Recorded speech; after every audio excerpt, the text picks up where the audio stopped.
Good morning. Here I am ready to talk about changes for this year, this coming year, 212, or changes or new things I'm going to do, or but here I sit getting ready to go to the farmer's market, and I'm noting that my last video, which was addressing the legalized abortion issue in regard to the Republican candidates, is stopped moving. So I decided I need to make a new video. That topic is extremely tough, and the Republican candidates have kind of everyone has kind of refrained from talking about that, and but all of the Republican candidates are gradually getting themselves or expressing their opinions on it, and I think that they have sort of made their statement about how they feel. And of course the Republicans are going ahead with the idea of they wanting to overturn Roe versus Wade eventually. Well, I don't think that that's going to happen anytime soon, but I'm naturally, being a pro-life activist, interested. And what I am interested in too is how the Democratic Party, which has stood for so much. In fact, I just got through reading Eleanor and Franklin. It was about Eleanor's life in connection to her husband, Franklin Delano Roosevelt, in the years that he was president, mostly, from her papers and all the records of what she did. And I was very inspired by this book. I loved it. But I'm just wondering how the Democratic Party can square their past with this present policy of a platform. I just got a letter from President Obama, which was sent out to all registered Democrats, I'm sure. And I've also written to the, oh, you didn't get it. Well, I wrote to the president in the White House several times, so that's probably why I got a letter. And in the letter, his platform... I got a letter from the president. You did? Yes, he did. Oh, all right. And well, he's a registered Democrat, too. That's right. And you know what he said? What? He said, would you please not have Jerry King write Oh, yeah, right. He didn't get one. I did get a letter. And there was an envelope, of course. It didn't say for that. Contributions to help get him re-elected. But anyway, it's always a little bit of a start when you receive an official-looking letter from the President of the United States. Well, actually, it was a letter. And, what it was a questionnaire. Oh, yeah. And then if you'd like to, if you'd like, you can donate money, too. It was a questionnaire. Everybody knows that. Oh, yes. Well, that was mostly, I think it was probably sent to every registered Democrat. Well, it was. And, but I don't find that, I just don't think he can do much about the platform, which was clearly stated in this, that they supported legalized abortion and were fighting against efforts to defund Planned Parenthood, and also they fought and succeeded in removing the abortion restriction from aid to international. But I was happy to see there was no report of getting the health care plan passed with abortion to be paid for by law.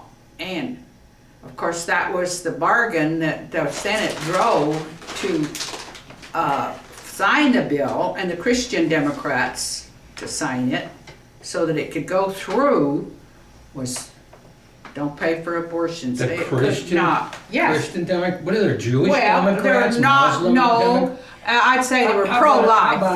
They would more does term themselves Agnostic pro-life. Like I'm atheist. pro-life. I'm not necessarily Christian. I'm pro-life.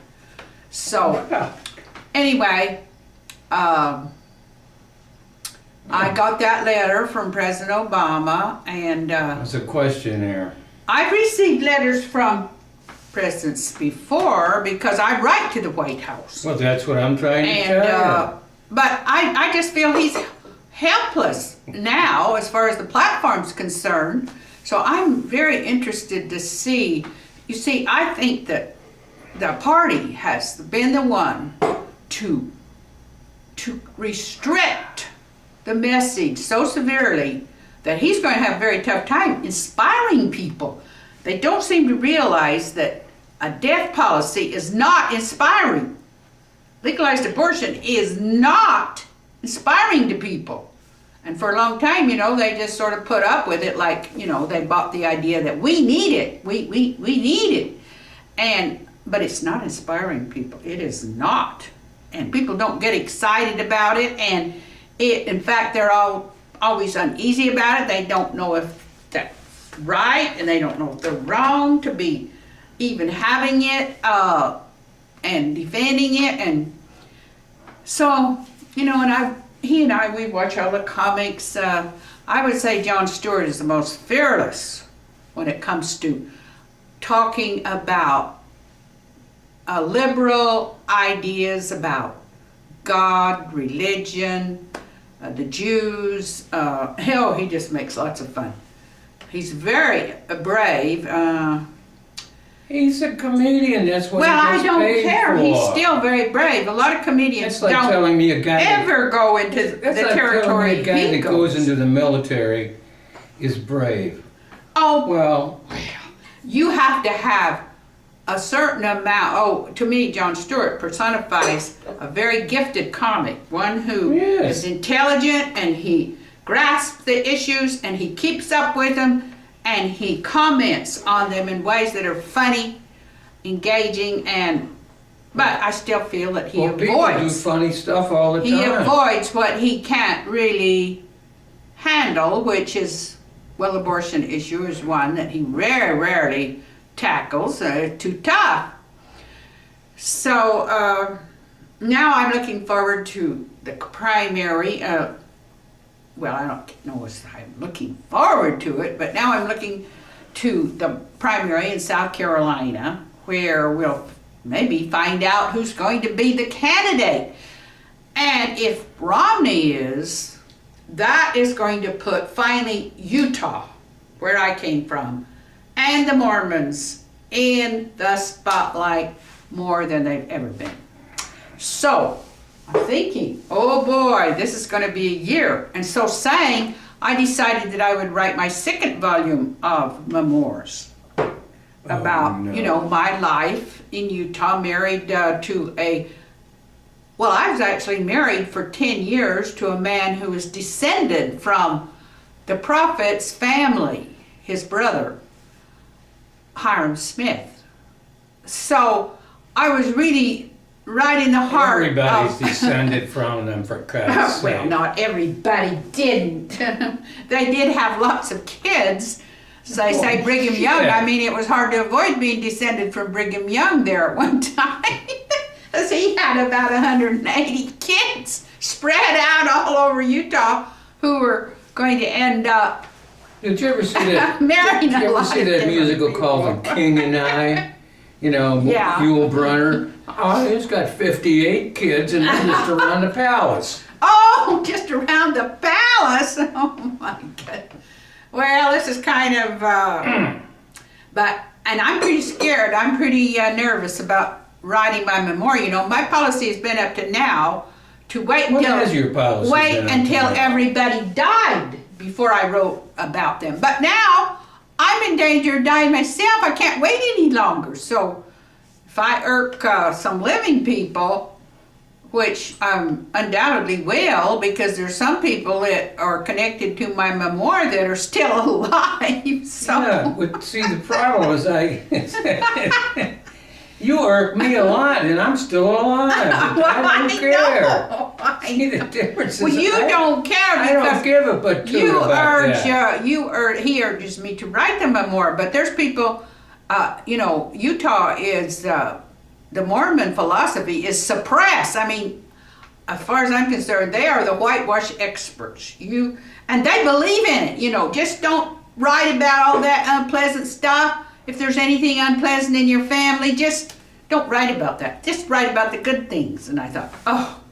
So all the big problems, maybe like alcoholism and other problems, molestation, crime, just don't get addressed very well and encouraged because they might make Mormon look bad. Now, Anything that might make the church look bad, Utah look bad, suppress it. Keep it down. Okay. So you have a lovely fantasy surface that everything just looks wonderful, right? Right? Can I talk? Well, nothing stopped you before. I haven't hit you before. So what did we just watch on television no more than 10 minutes ago? There's been a survey done about the 5 gayest cities or 6 gayest cities in the United States. Guess which one was number 1? Salt Lake City. Well, boy, the Mormons don't know anything about that. I can guarantee you. What? Well, of course they don't know about it. They practice in suppression of whatever, and they don't read anything that might disturb them. So they're not going to know anything about this. Can you believe that? Well, I tend to believe it just because homosexuality is one of the subjects that is greatly suppressed by the Mormon religious people. Well, But they're not the only ones that suppress information. I would say the gay community is now coming in for some suppression of their own, which is the subject they don't want to touch. Is how many of their numbers were molested into homosexual behavior. What? I'm going to try to have some interview of a gay who told me that he thought he was molested into it, that he would have been normal. Well, now, wait a minute. It's like the gay community cannot really, does not really he want. He thought he was molested into it? Oh, he was molested. I've talked to a lot of gay molested. He people, and said, they've never been molested into it. well, you wouldn't think so from what the gay I community know. puts out. They always encourage people, even their own gay members, to believe that they were just gay from the time they were born. And, because that's not going to be criticized. I mean, then the people that criticize have grounds. They have grounds that the gay community is supporting molestation, influence, and saying that doesn't ever cause gay. Now let me ask you another question. And this man that I want to interview is going to maintains to me that he doesn't think he would have even Why even interview him? You're already telling him what he's going to say. Oh, well, you've got to see him say it. He's very authoritative on the subject, and it's a trip. I have to be strong. We know what we're talking about. If I get him on here, ooh. So. What do you mean, ooh? Well, you just said you're going to do it, so it's do like it. taking the gay community on too. Anybody I would take on for suppressing the truth about anything.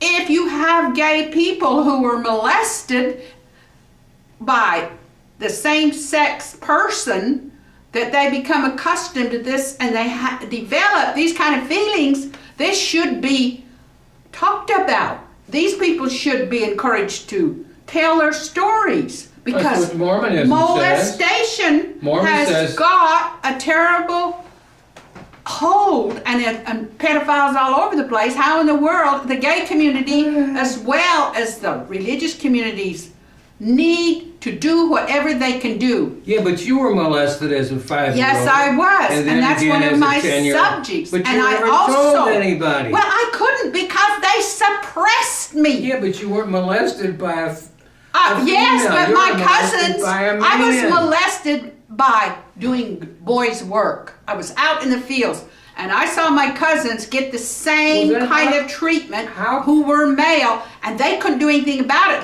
I would have probably been molested a great deal more than I was if I'd not been a girl, because I could retreat and go into the home and do that kind of work, Well, but so- the boys couldn't. Well, let's The suppose boys this. that were, were working on ranches or barn there, like my dad and my cousins, they were going to have to continue on that work. And if they camped out with some old hired guy who couldn't get a woman, well, there was big danger there.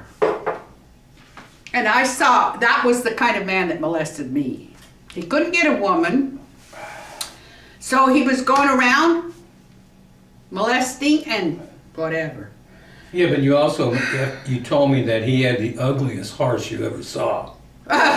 No, he had the ugliest face. Oh, I thought you said the ugliest No. horse.